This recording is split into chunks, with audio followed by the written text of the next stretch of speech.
Selamat datang di Stikes BTH.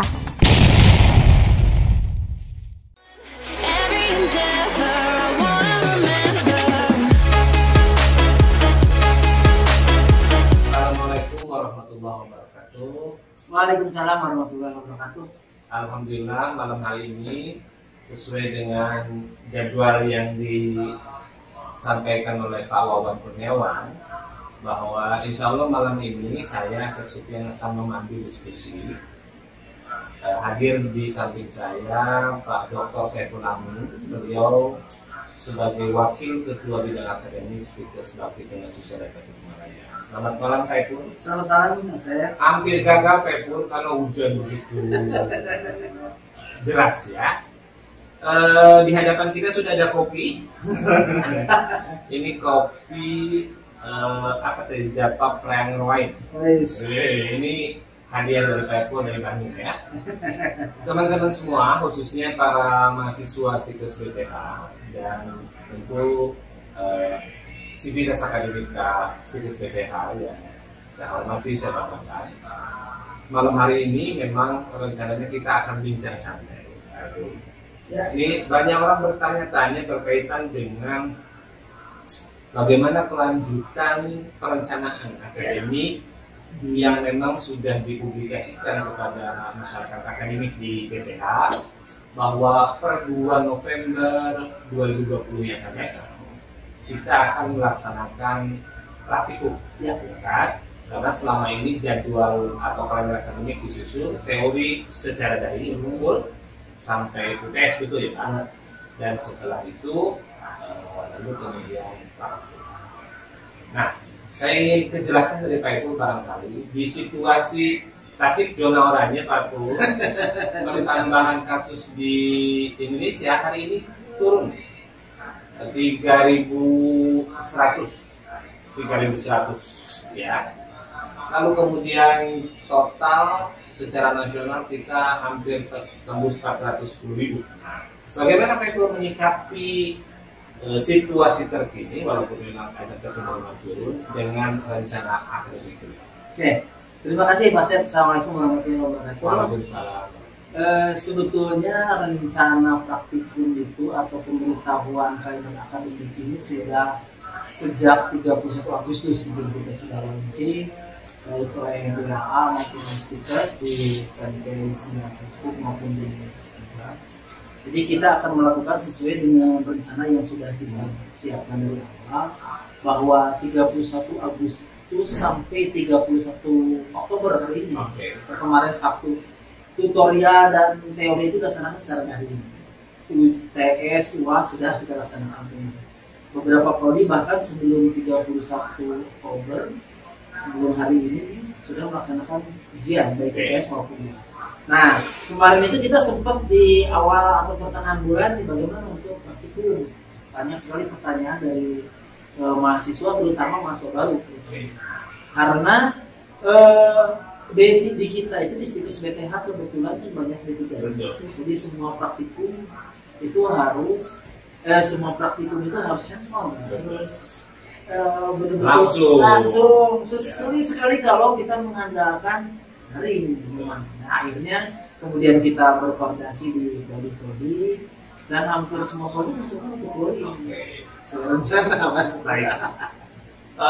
Kalau tidak salah memang edaran terakhir dari Kementerian Pendidikan dan Kebudayaan ya, khusus untuk pendidikan tinggi ini memang kan sebetulnya boleh kalau untuk praktikum boleh luring, tetapi dengan protokol kesehatan. Nah, tentu teman-teman mahasiswa juga perlu tahu gitu ya.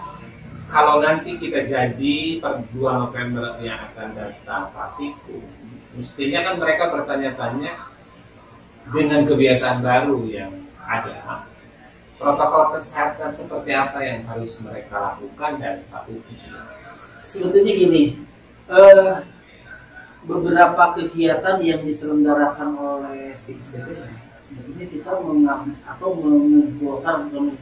menghadirkan banyak orang. Kemarin CBT mungkin kita ada 4-5 session kan, 203 uji kompetensi nasional, kompetensi ya, komputer based test itu kalau diatur secara baik, padahal precision kan itu 50, sedangkan mahasiswa kita di RO saja kan ada yang 18 satu angkatan, ada yang 40 satu angkatan. Saya pikir memang bisa dilaksanakan dengan protokol yang sangat ketat. Nah hanya kebiasaan tadi kalau Pak Sep bilang sebagai kebiasaan baru, nah ini yang harus kita coba taati dan patuhi. Dan agak kesulitan juga mungkin bagi mahasiswa yang luar kota nih.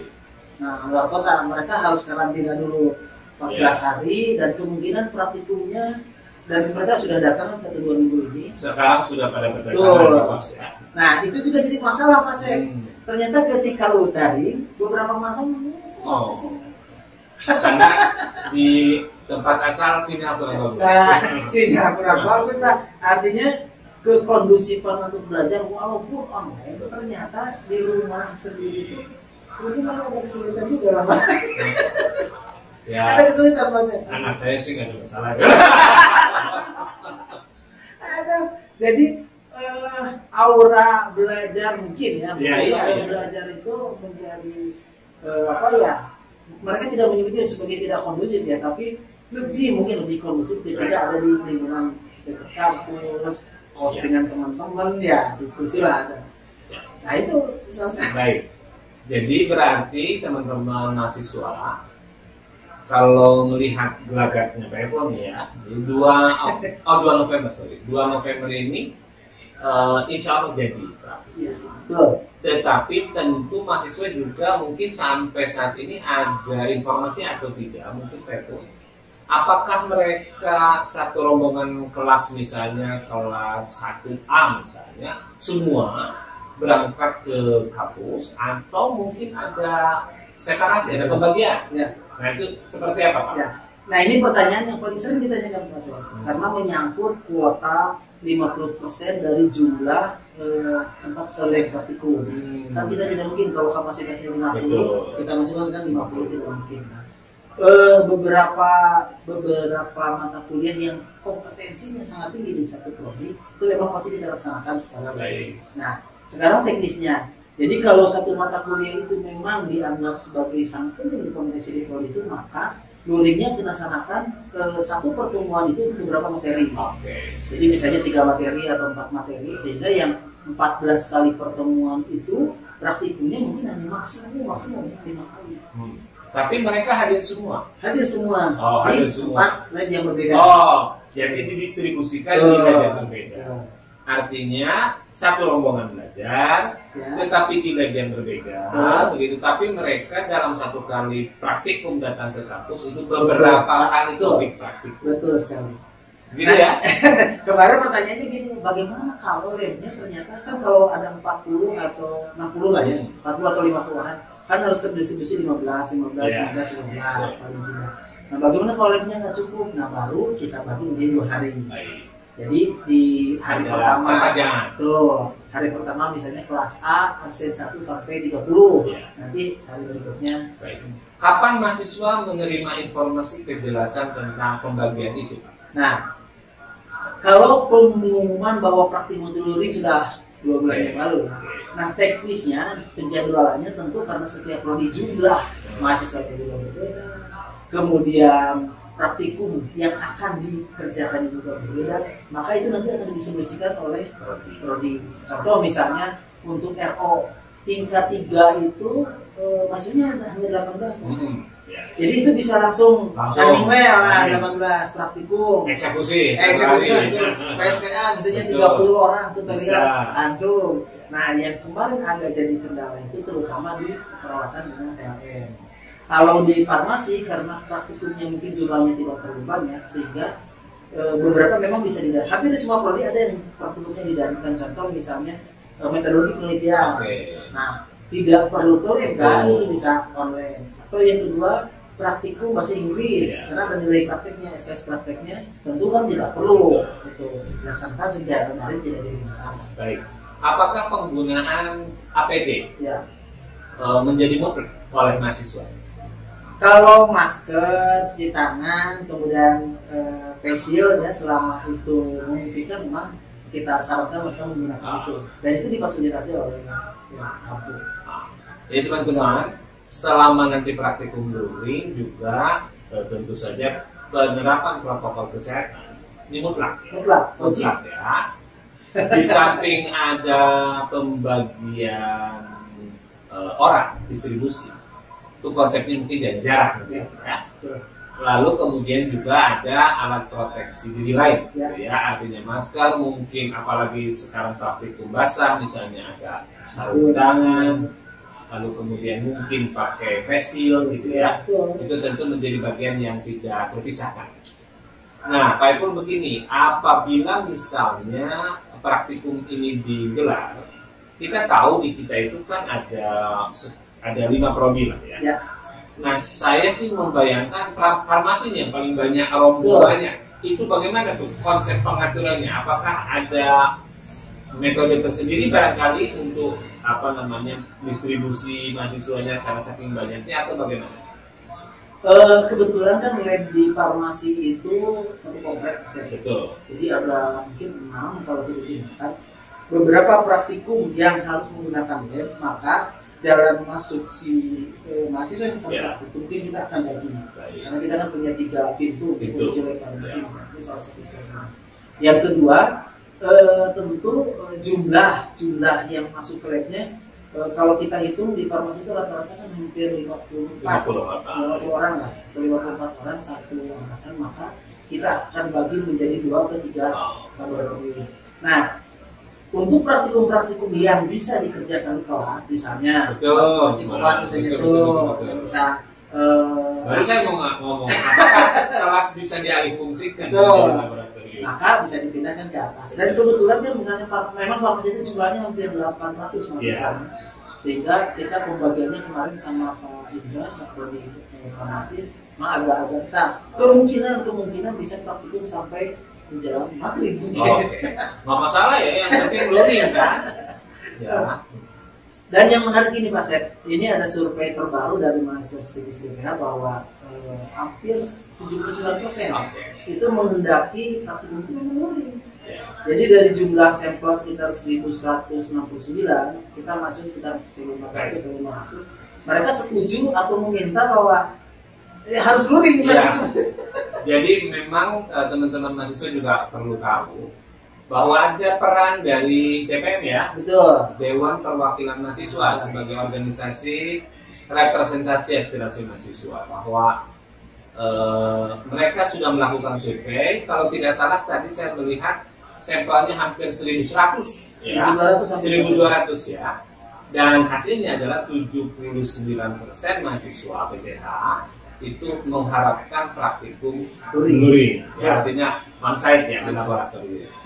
Nah, jadi ini perlu komitmen bersama. Jadi ketika aspirasi mahasiswa juga seperti itu, lalu kemudian pihak manajemen juga sudah siap dengan segala protokolnya, nah, komitmen di antara dua belah pihak ini penting. Nah, apa sih yang sebetulnya dikhawatirkan Pak Eko? Kan ada 21% yang mungkin masih ragu. Ya. Saya tidak maulah berisiko gitu ya. Nah, bagaimana dengan 21% ini? Apakah boleh misalnya mahasiswa, saya karena keyakinan saya untuk tidak mau berisiko, saya tidak ikut praktikum luring. Nah, coba bagaimana itu Pak? Ini memang ya namanya juga sampling. Kita harus coba mengikuti kuantitas secara survei yang banyak. Demokrasi ya.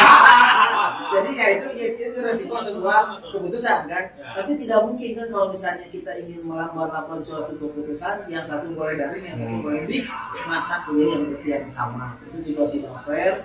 Dan yang mungkin juga jadi catatan kemarin di akademik 1920 aset yang sangat kita lakukan, yang bisa menjadi konsen itu standar nasional itu tetap ternyata pasien tidak berubah.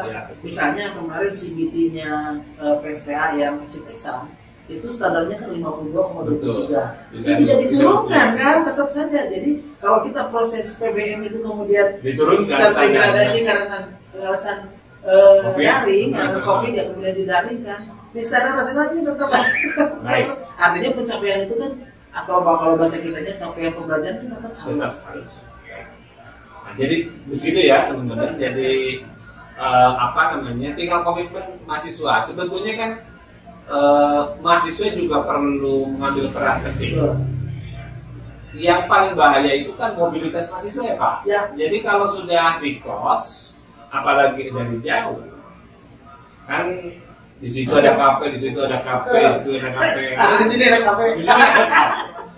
Mereka otomatis lah, yang namanya mahasiswa ingin hangout. Nah ini sebetulnya ya menjadi mungkin kekhawatiran dalam tanda kutip, kekhawatiran. Karena itulah teman-teman mahasiswa.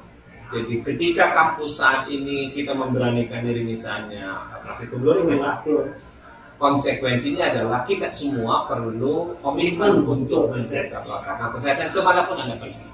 Ya. Kemarin itu pasal gini yang agak kita dispute lah istilahnya ya. Untuk keputusan mengambil keputusan luring itu kan ada bahkan banyak yang dari luar kota. Betul. Nah kalau mereka sampai ke sini kemudian di sini tentu harus harus mencari, harus berinteraksi dengan yang lain, tidak mungkin kan dia di rumah terus. Nah kita akhirnya mengambil kesepakatan luring dengan konsekuensi tadi, mahasiswa, dosen juga, bahkan kita sampai pada titik bahwa kalau dosen itu tidak mengajar, udah jangan memenuhi kampus lah, WFH aja gitu, walaupun dia jadwalnya jadwal WFO ya. Kemudian mahasiswa juga tentu harus punya komitmen yang sama bahwa ketika sudah selesai praktikum, selesai luring lah juga, praktikum luring, pulanglah ke rumah. Nggak usah dulu lah ke KP. Kalau kita mau komitmen, karena memang permintaan luring ya, jadi kita komitmen terhadap luring, ya jaga lah koridor itu di koridor. Baik. Untuk sesi 1 saya kira cukup dulu karena kopinya nanti kalau dingin nggak enak. Baik, kita break dulu ya Pak Wawan, nanti kita lanjutkan pada sesi berikutnya. Terima kasih. Mantap.